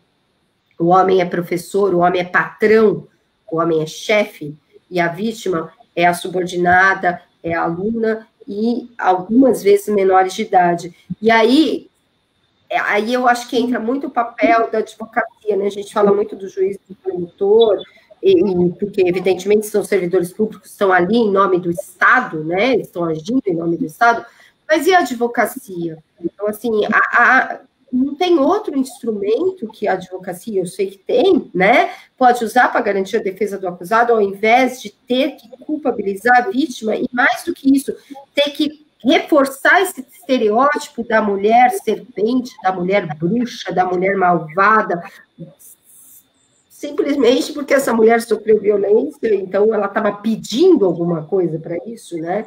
Então, eu acho que é isso que eu queria só colocar, porque eu acho que é. E o estereótipo do homem louco, aí por outro lado, né? Tem o homem que é o coitado, que ele sempre é um moleque, né? Eu lembro sempre do menino Neymar, né? Menino Ney, né? O menino Ney, ele é menino, né? Ele vai ser menino o resto da vida. Ele é menino Ney, afinal, ele é um menino. E aí, aquela que, na verdade, né? Provocar o menino, porque o menino é um menino, então logo ele não sabe o que ele está fazendo, né? Então aquela vai ser a serpente, vai ser a sedutora, vai ser a terrível, né? E por outro lado, aquele que não pode ter a definição do menino, mesmo que tenha 35 anos, né? Do inocente, do ingênuo, do que foi seduzido, ele vai ser então um louco.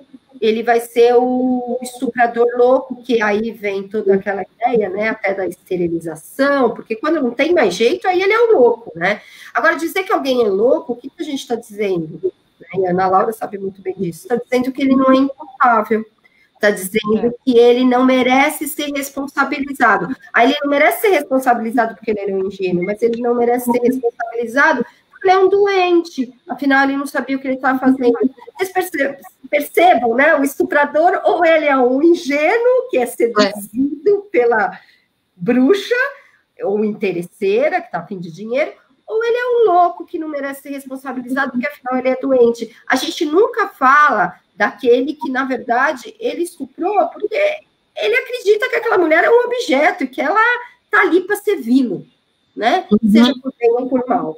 Então, eu acho que são essas posições, eu acho que a Tainá e a Marcela podem complementar, e também acho que a gente está até caminhando aqui para o encerramento. Isso, vamos encaminhando, vamos passar a palavra para elas, né? Fazerem as considerações finais aí, a gente vai.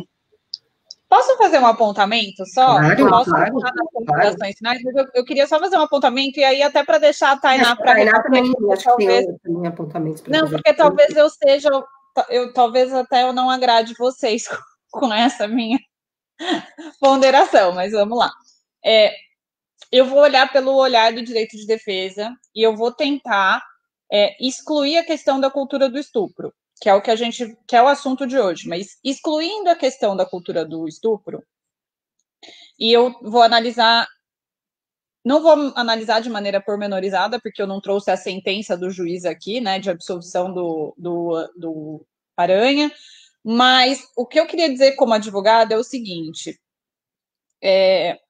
o juiz, e claro, aí também eu vou desconsiderar as cenas da audiência, porque a gente viu ali que existe uma espécie de omissão por parte também da figura de quem presidia a audiência.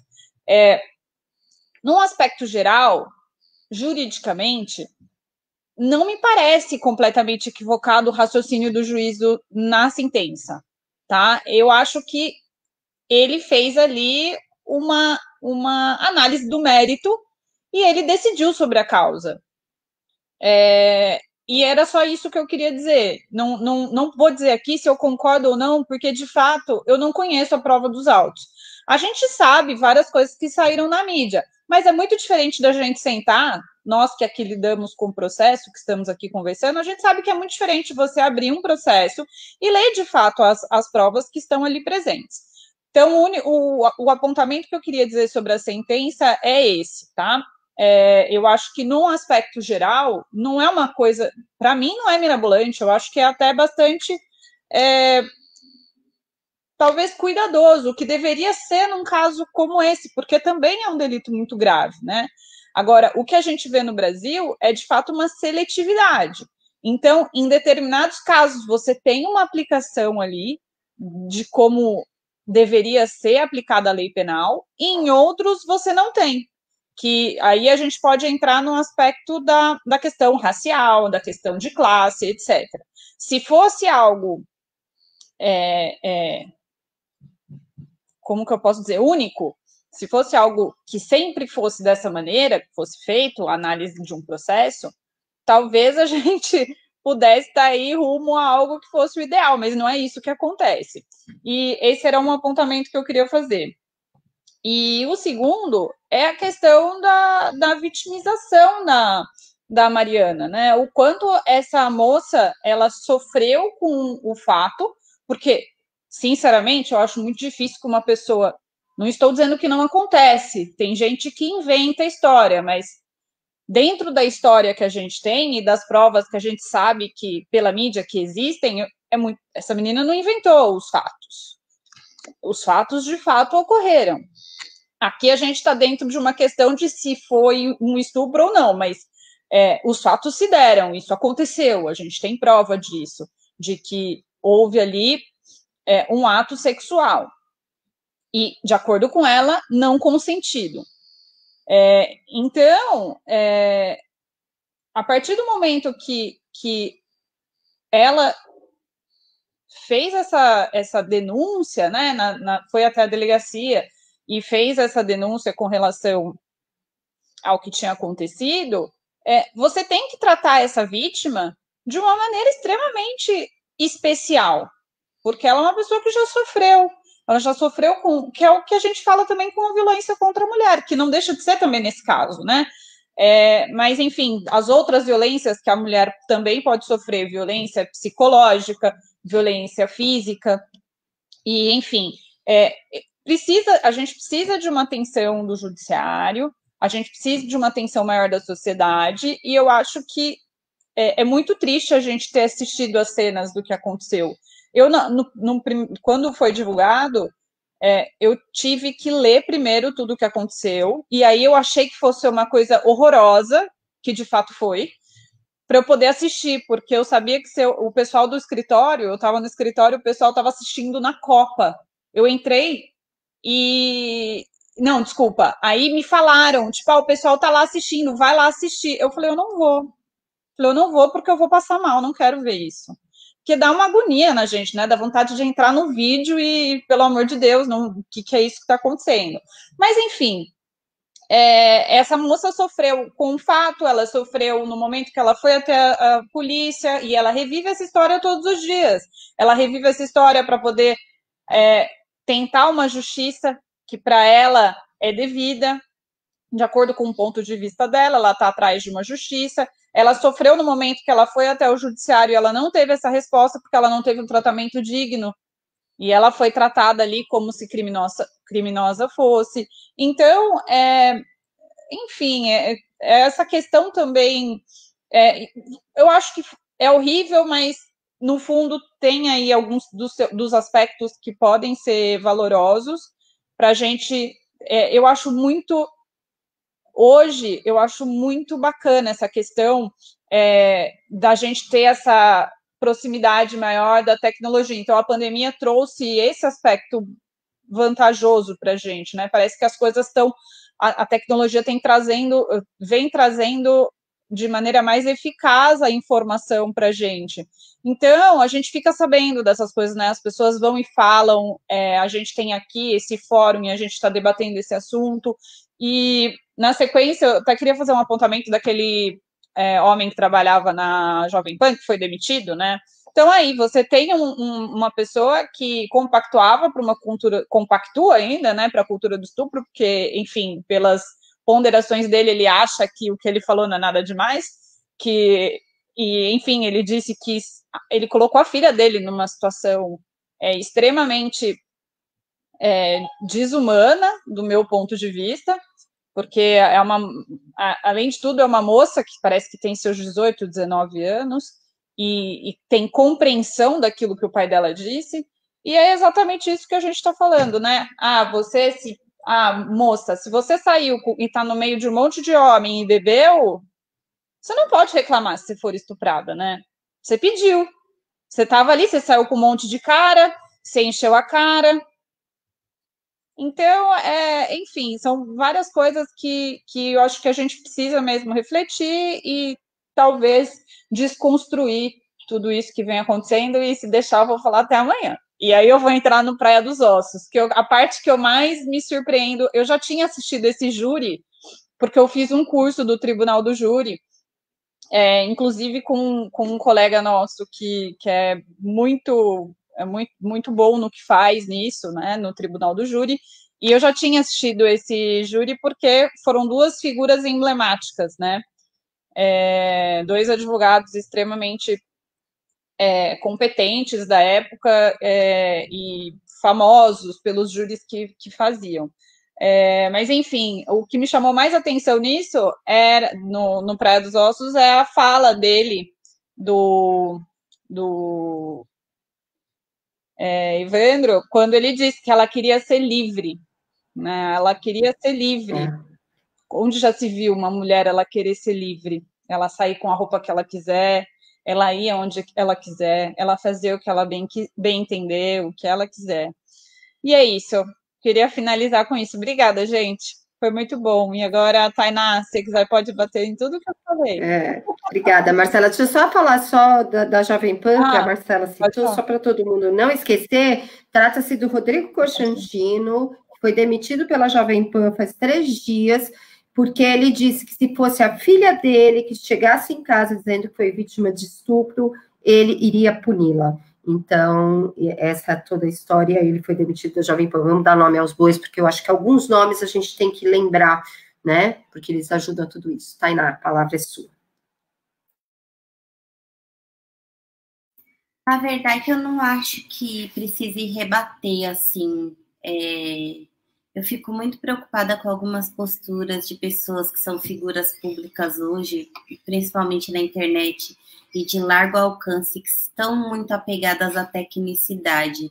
Porque quando você vira e fala para um monte de seguidor que tecnicamente não é bem assim, e tendo muitas outras pessoas que têm uma análise que tem a ver com a sociologia e tudo mais, e que tem uma análise que tem a ver com subalternidade, com estudo decolonial e tudo isso, você retira dessas pessoas a possibilidade de reafirmar algo que tem a ver com uma reconstrução ou uma construção outra do que a gente tem como correto na sociedade brasileira.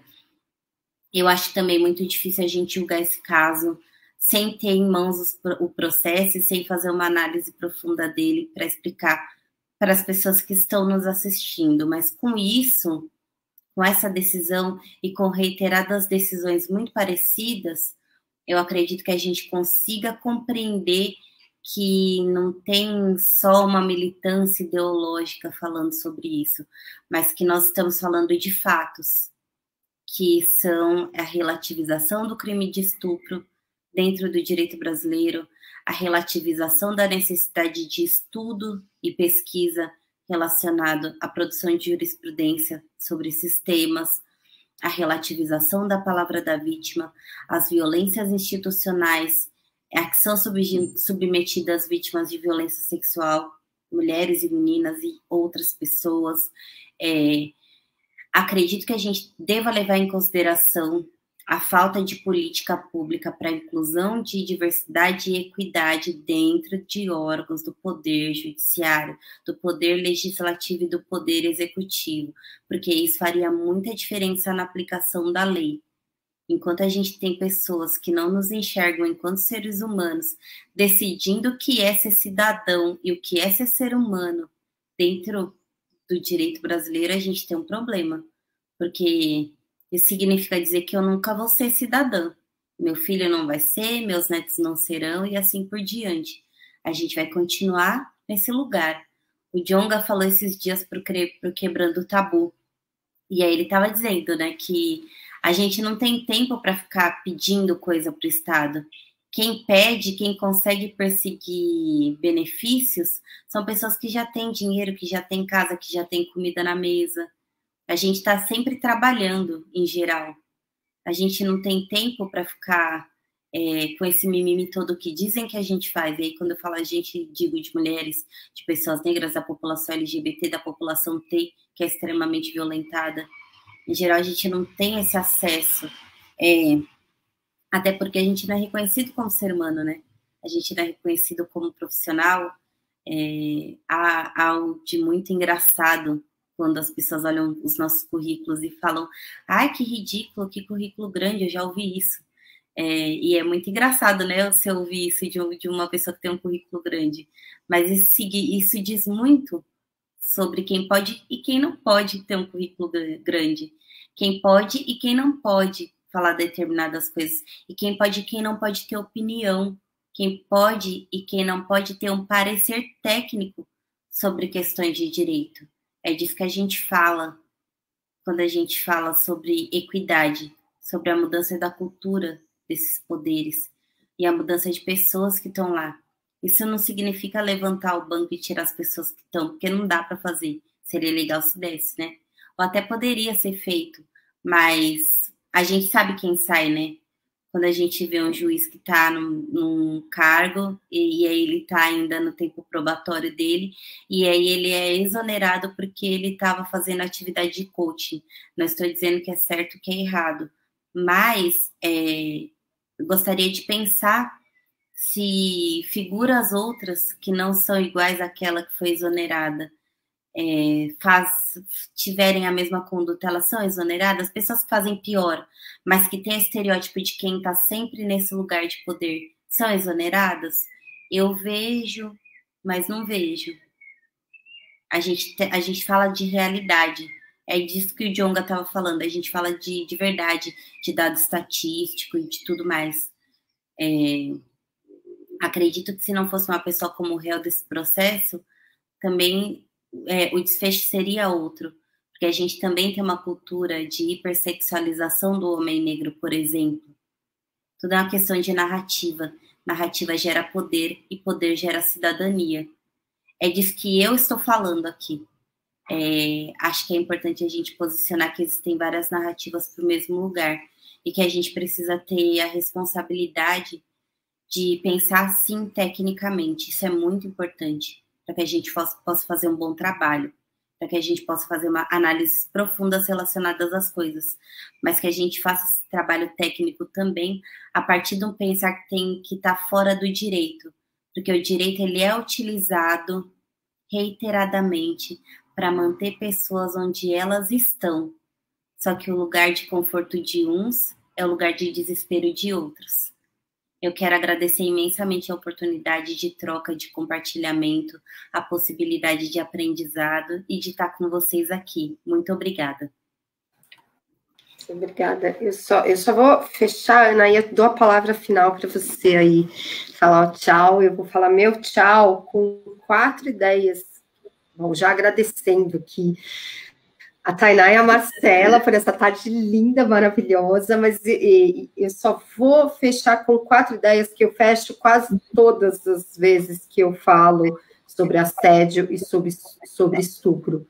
Eu acho que a primeira coisa... Meg, deixa, já que você quer fechar, posso só agradecer a vocês, claro, então, para eu não falar depois de você? Obrigada, muito obrigada, Ana Laura. Agradece. Obrigada, Meg. Obrigada, Tainá. sempre aprendo muito com vocês sabem disso.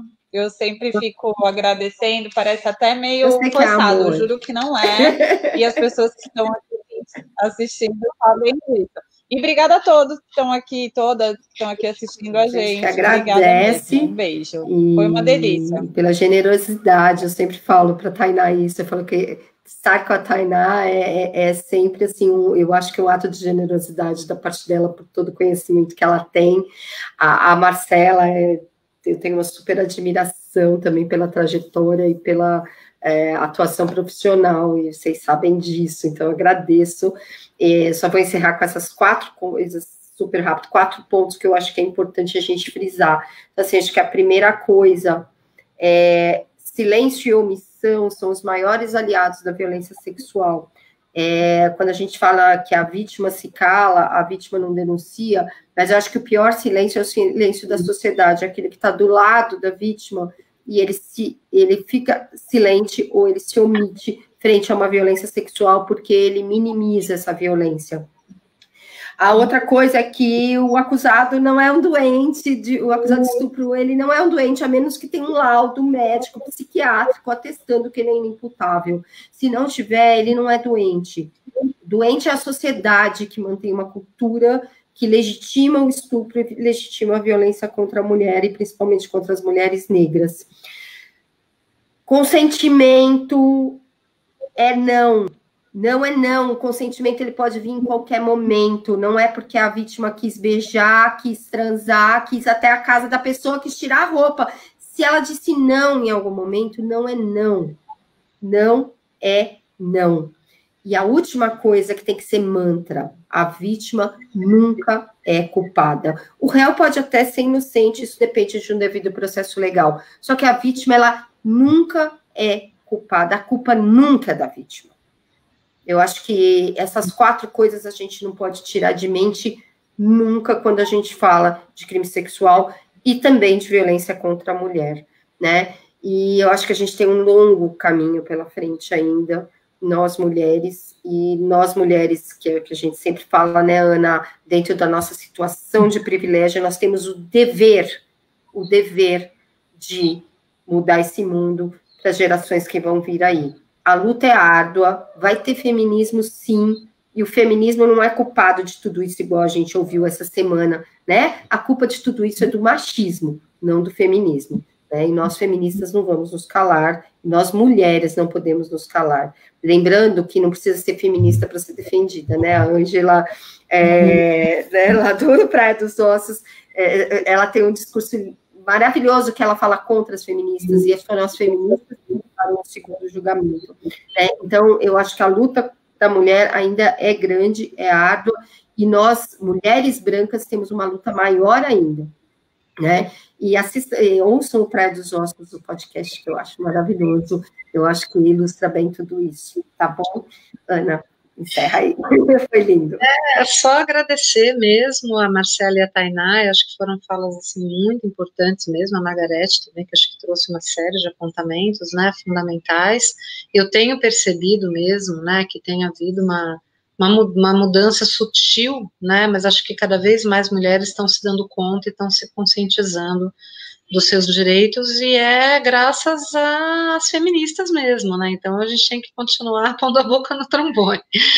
Agora, eu além de agradecer, queria dizer que a casa é de vocês, sempre que vocês quiserem falar, e, né, a gente está aqui de portas abertas, se precisar também do nosso apoio para causas, né, que digam respeito a essas questões que a gente está tratando aqui, também é só entrar em contato.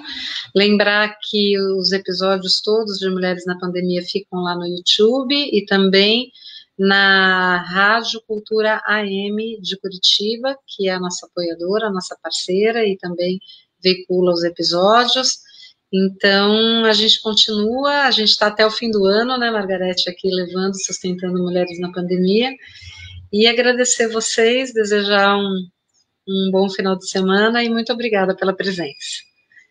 Tchau para todo mundo.